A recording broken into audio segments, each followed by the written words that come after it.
मैं चैलेंज करता हूँ इस बात को, सबसे बड़ी बात है मैं चैलेंज करता हूँ।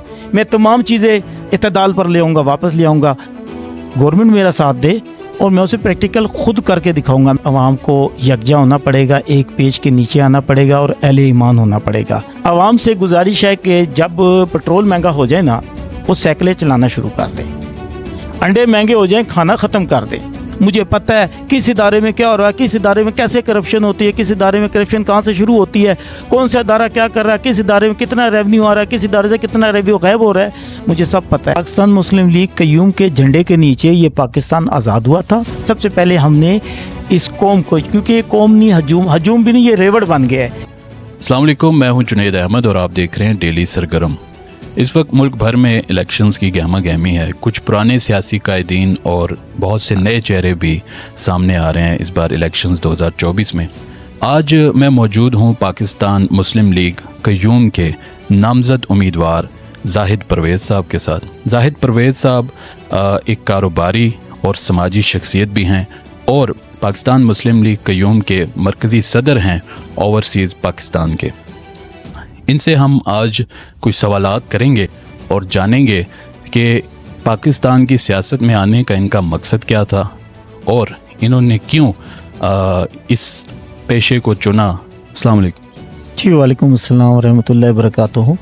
जाहिद परवेज़ साहब, पहले तो ये बताइएगा कि ये जो आपकी जमात है पाकिस्तान मुस्लिम लीग क़य्यूम, इसके बारे में बताएं कि ये जमात कब इस्टेब्लिश हुई थी और पाकिस्तान की तमीर और तरक्की में इसका क्या किरदार।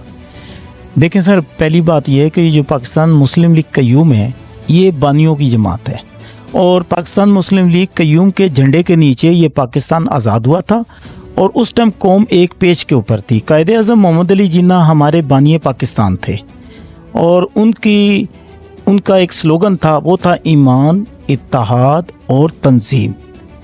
और आपने इसकी पहली सदारत का शर्फ भी आपको हासिल हुआ और उसके बाद लियाकत अली ख़ान, फिर सरदार अब्दुल रब निश्तर साहब, फिर उसके बाद ख़ान अब्दुल क़य्यूम ख़ान साहब। ख़ान अब्दुल क़य्यूम ख़ान साहब, जिनको हम ख़ान आज़म ख़ान अब्दुल क़य्यूम ख़ान साहब कहते हैं, वो किसी भी तारफ़ के मुताज नहीं हैं और पाकिस्तान का कुछ हिस्सा जिसमें KPK, जहाँ पर आपने आज़ाद रेफरेंडम कराकर 99.8% वासरा हिंद ने जब वहाँ पे आज़ाद रेफरेंडम कराया तो आप 99.8% जीते। फिर इसी तरह आपने उस KPK को पाकिस्तान में शामिल किया, फिर इसी तरह आपने गिलगित बल्तिस्तान को शामिल किया और उसके बाद ये जो आपका आज का आज़ाद कश्मीर है ना, जिसके लोग बड़े नारे लगाते हैं, इसके बानी भी ख़ान अब्दुल क़य्यूम साहब भी हैं। आपने एक मुजाहिदीन का दस्ता आज़ाद कश्मीर की तरफ भेजा और वहाँ फतह की और ये जो आज़ाद कश्मीर जो है वो ख़ान अब्दुल क़य्यूम ख़ान साहब भी ने आज़ाद करवाया था। तो ये एक ऐसी शख्सियत हैं जो पाकिस्तान के पहले वज़ीर आला बने KPK के, फिर ये मुख्तलिफ़ वजारतों पे रहे और इस तरीके से इन्होंने ये जो हम कहते हैं एटमी प्लांट, जो पाकिस्तान की सबसे पहली एटमी रिसर्च लेबॉर्ट्री थी वो ख़ान अब्दुल क़य्यूम ख़ान साहब ने बनाई थी। और आपका जो शनाख्ती कार्ड का इदारा, आपका पासपोर्ट का इदारा और इस तरीके से आपने बहुत सारी तालीमी दरसगाहें, कॉलेज, यूनिवर्सिटियाँ वगैरह भी कायम की। तो आपकी इतनी खिदमात हैं कि अगर मैं उसको बताना शुरू कर दूँ तो सारा दिन सारी रात गुजर जाएगी। लेकिन आपने कभी ये नहीं कहा कैद व बंद के बावजूद, सज़ा काटने के बावजूद, कि मुझे क्यों निकाला। ये एक अजीम और ग्रेट लीडर थे और हम उनकी फरमुदात और उनके विजन के मुताबिक, यानी कि हम कायदे आज़म मोहम्मद अली जिन्ना के विजन के मुताबिक, जिस तरह बाकी लीडरान ने इस पाकिस्तान मुस्लिम लीग क़य्यूम को चलाया, हम भी उसी विजन के मुताबिक इसको चलाने आगे हैं। क्योंकि हमने ये देखा है कि पाकिस्तान की जो सियासत है 75 सालों से, इधर जितने भी लोग आ रहे हैं उन्होंने अपनी बारियाँ लगा दी हैं और करप्शन का नाम लेके आते हैं, कोई नारा लेकर आता है और होता कुछ भी नहीं है। तो लिहाजा हमारा जो मकसद है वो सिर्फ ये है कि सबसे पहले हमने इस कौम को, क्योंकि ये कौम नहीं हजूम भी नहीं, ये रेवड़ बन गया है। अभी हमने इस रेवड़ को हजूम और फिर कौम बना के एक पेज के नीचे ला के खड़ा करना है। जब तक ये कौम अहले ईमान नहीं होगी और एक पेज के नीचे खड़ा नहीं होगी, उस वक्त तक कुछ भी नहीं होगा।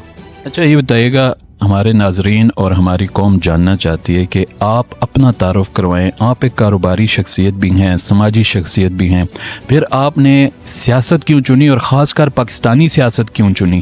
آپ کا بیک گراؤنڈ کیا ہے اور آپ کا منشور کیا ہے؟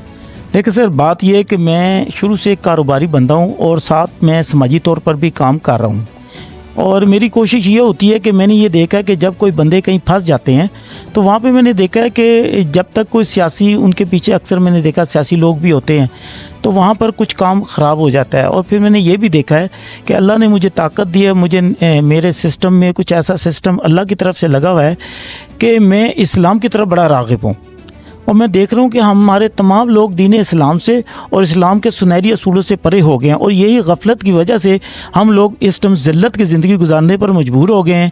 اور دوسری بات یہ ہے کہ میرا آنے کا مقصد یہ تھا کہ تاکہ میں ادھر آؤں اور قوم کو ایک اویئرنیس دوں، قوم کو بتاؤں کہ زندہ قومیں کیا ہوتی ہیں اور قومیں کس طرح چلتی ہیں. یہ بتائیے گا زاہد پرویز صاحب، ابھی ہم حلقہ NA57 میں آ رہے تھے تو ہم نے دیکھا کہ مختلف سیاسی جماعتوں کے جو لوگ ہیں ان کے پوسٹرز، ان کے بینر آویزہ ہیں، لیکن ہم نے آپ کے پوسٹرز نہیں دیکھے، ہم نے آپ کے بینرز نہیں دیکھے. اس کی کیا وجہ؟ پوسٹر بینر لگانا کوئی مسئلہ نہیں ہوتا. اصل میں ان لوگوں کی تو دکانیں ہیں، انہوں نے تو کروڑ روپے لگانا ہے تو 20 کروڑ کما لینا ہے اور اسی عوام سے کمانا ہے.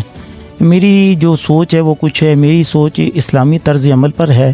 میں جو یہ پیسہ ضائع کروں گا تو لیڈر تو وہ ہوتا ہے جس کو عوام منتخب خود سے کرے، بجائے اس کے کہ لیڈر اپنی بڑی بڑی تصویریں لگائے، عواموں کو دکھائے، پھر ان کے گھروں میں جائے، قرآن اٹھوائے، ان کو مختلف بہانے بنائے، ہیل و حجت سے کام لے، منافقت سے کام لے. تو یہ سب کچھ میرے منافی نہیں ہے. میں یہ چاہتا ہوں کہ اگر جتنا پیسہ ادھر لگایا جائے میں اپنی غریب عوام کے اوپر کیوں نہ لگاؤں. ابھی نا عوام دیکھتی ہے کہ یہ جو سیاسی لوگ جب آتے ہیں یا جب وہ سفر کرتے ہیں، چلتے ہیں، ان کے ساتھ ایک پروٹوکول ہوتا ہے، گاڑیاں ہوتی ہیں، ان کے گارڈز ہوتے ہیں، ایک ہجوم چلتا ہے. یہاں آ کے ہم نے دیکھا ہے آپ بڑے سادہ لوح سے انسان ہیں، تو اس سادگی کی کوئی وجہ ہے؟ آپ پروٹوکول خود نہیں رکھتے اپنے ساتھ یا دکھاوا پسند نہیں کرتے؟ سر دیکھیں، یہ سب کچھ دکھاوا ہے. ان کا میں نے کہا نا، ظاہر کچھ ہوتا ہے، باطن کچھ ہوتا ہے. اگر میں اہل ایمان ہوں اور مجھے ایمان کی طاقت سے لڑنا ہے تو میں نے کہا نا آپ کو کہ اگر آپ کا سپہ سالار مضبوط ہو تو لشکر خود بن جاتا ہے. ٹھیک ہے، اب ہم نے یہ دکھاوا نہیں دکھانا، ہم نے کچھ کر کے دکھانا ہے. ہم عملی لوگ ہیں، عمل کر کے دکھانا ہے. عوام کو یکجا ہونا پڑے گا، ایک پیج کے نیچے آنا پڑے گا اور اہل ایمان ہونا پڑے گا. ہماری عوام کو جب تک پارٹیزم اور برادریزم اور شخصیت پسندی سے نہیں نکلے گی، کچھ بھی عمل کرنا بے سود ہوگا. ہاں البتہ انشاءاللہ اگر اللہ نے مجھے موقع دیا اور میں اقتدار میں آیا اور میں صرف MNA بھی بن گیا تو آپ یقین کریں کہ میں اپنی عوام کو سب سے پہلے ایک بات بتانے کی کوشش کرتا ہوں. عوام سے گزارش ہے کہ جب پٹرول مہنگا ہو جائے نا، وہ سائیکلیں چلانا شروع کر دیں. انڈے مہنگے ہو جائیں، کھانا ختم کر دیں. ٹھیک ہے، اسی طریقے سے جو لوازمات ہیں جو آپ کی ضروریات زندگی میں بہت اہمیت کا حامل ہے اس کو کم کر دیں. آپ بڑا گوشت نہ کھائیں، آپ سبزی کھا لیں، سبزی نہیں کھاتے آپ دال کھا لیں. آپ وہ چیز کھائیں جو آپ ایزیلی افورڈ کر کے کھا لیں اور آپ کے اوپر فالتو خرچے مت چلیں.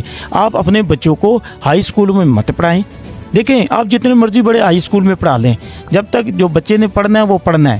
تو ہمارے جو آپ ایک اور چیز آپ نے دیکھی کہ ہمارے اتنے سارے جو بیوروکریٹس بیٹھے ہوئے ہیں اتنی بڑی بڑی سیٹوں کے اوپر، کیا وہ انگلش میڈیم اسکولوں میں پڑھ کے آئے ہیں؟ وہ ٹاٹوں پہ پڑھنے والے ہیں.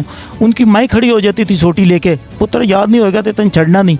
تو بات ہے کہنے کی کہ ہم نے اپنے اندر تبدیلیاں لانی ہیں. جب تک ہم نے تبدیلیاں نہیں نہ لائیں گے اور ہم اس آس پر بیٹھ جائیں، یہ ہماری بہت بڑی غفلت ہے، بہت بڑی غفلت ہے. ہم اللہ سے جنگ کر رہے ہیں. ہمارے یہاں سے نعرہ لگتا ہے IMF سے قرضہ لینا ہے تو پارٹی کے لوگ کہتے ہیں لو جی اسی قرضہ لے لیتا. پارٹی کے لوگ کہتے ہیں لو جی ہم لوگوں نے قرضہ لے لیا ہے. آپ پتہ ہے آپ اللہ سے جنگ کر رہے ہوتے ہیں اس ٹائم. جنگ میں تو آپ برابر کے شریک ہیں، تو اللہ آپ کو کیسے معاف کرے گا؟ شرک آپ کر رہے ہیں، جنگ آپ کر رہے ہیں، تو آپ کا اپنا عمل کیا ہے؟ پہلے آپ اپنے آپ کو سدھاریں. میں چیلنج کرتا ہوں اس بات کو، سب سے بڑی بات ہے میں چیلنج کرتا ہوں. میں تمام چیزیں اعتدال پر لے آؤں گا، واپس لے آؤں گا. مجھے ایک دفعہ موقع دے کے دیکھ. عمران خان صاحب جیسے تھے انہوں نے تو اعلان کیا تھا 90 دن میں کریں گے. ابھی ایک اور پارٹی آئی، انہوں نے کہا جی ہم 15 دن میں کریں گے. آپ کتنا ٹائم فریم لیں گے یہ چیزیں سستی کرنے میں، قابو کرنے میں، کرپشن ختم کرنے میں؟ سر جی دیکھیں، اس ٹائم اگر دیکھیں جائے تو پورا ایک جو سسٹم ہے نا، وہ سسٹم سارا کا سارا خراب ہے، سارا کا سارا. ये कहना कि जी मैं 30 दिन में कर दूंगा, मैं 90 दिन में कर दूंगा, सब बकवास है। जब आप खुद ही उस सिस्टम के ताबे हो जाते हैं तो फिर आप कैसे करेंगे? सही है। बात यह कि मैं एक MNA क्या कर सकता है, मैं तजवीज़ दे सकता हूँ, गवर्नमेंट मेरा साथ दे और मैं उसे प्रैक्टिकल खुद करके दिखाऊंगा। मैंने कोई प्रोटोकॉल नहीं लेना, मैं सादा सा बंदा हूँ, मुझे किसी प्रोटोकॉल की ज़रूरत नहीं है। आप मुझे ऑब्लाइज करें, कौम मेरा साथ दे, एक दफ़ा कौम मेरा साथ दे दे, मुझे वोट दे दे। मैं ये कहता हूँ, मैं दावे से कहता हूँ कि मैं सारे सिस्टम में ऐसी तब्दीली लाऊंगा। मैं खुद एक कारोबारी बंदा हूँ, मैं दुनिया भर में फिरा हुआ इंसान हूँ, मुझे पता है किस इदारे में क्या हो रहा है, किस इदारे में कैसे करप्शन होती है, किस इदारे में करप्शन कहाँ से शुरू होती है, कौन सा इदारा क्या कर रहा है, किस इदारे में कितना रेवेन्यू आ रहा है, किस इदारे से कितना रेवेन्यू गायब हो रहा है, मुझे सब पता है। तो मैं कहता हूँ अपनी आवाम से कि आप एक दफ़ा एक पेज पर आएँ, पाकिस्तान मुस्लिम लीग क़य्यूम के पेज के नीचे आएँ, झंडे के नीचे आएँ। अच्छा, ये बताइएगा कि ये आपका मंशूर क्या है? आप क्या मंशूर लेके आ रहे हैं पाकिस्तानी अवाम के लिए? देखिए सर, मंशूर की जहाँ तक बात है ना, मंशूर तो हर बंदा लिख देता है, ठीक है। हमारा जो मंशूर है वो सीधा सीधा से है। हम अपना मंशूर को यही कहेंगे, ईमान, इत्तेहाद और तंजीम। जब ये 3 चीज़ें मुश्तरक हो जाएंगी ना, मंशूर खुद ब खुद बन जाएगा। पाकिस्तान में ज़र मुबादला कैसे आ सकता है, बैरूनी जो रेमिटेंस उसको किस तरह आसान बनाया जा सकता है कि पाकिस्तान की इकॉनमी को कैसे बेहतर कर सकते हैं? देखिए सर, बात यह है कि हम एक्सपोर्ट करके बहुत सारा ज़र मुबादला हम ला सकते हैं इस मुल्क के अंदर। हमारे एक्सपोर्ट डिपार्टमेंट के दौरान कुछ पाकिस्तान की ऐसे इदारे हैं जो हाइल हो रहे हैं, और दूसरी बात यह है कि मेरे पास बहुत सारी ऐसी तजावीज़ हैं कि हम ठीक ठाक रेवेन्यू ला सकते हैं पाकिस्तान के अंदर ज़र मुबादला की सूरत में, और उसमें हमें ज़्यादा मेहनत करने की भी ज़रूरत नहीं पड़ेगी। सब कुछ हमारे पास मौजूद है, और ये हर बड़े से बड़े लीडर को पता है इस बारे में, क्योंकि वो आया नहीं करते। हम इंशाल्लाह इक़्तिदार में आने के बाद आया भी करेंगे और काम भी करेंगे।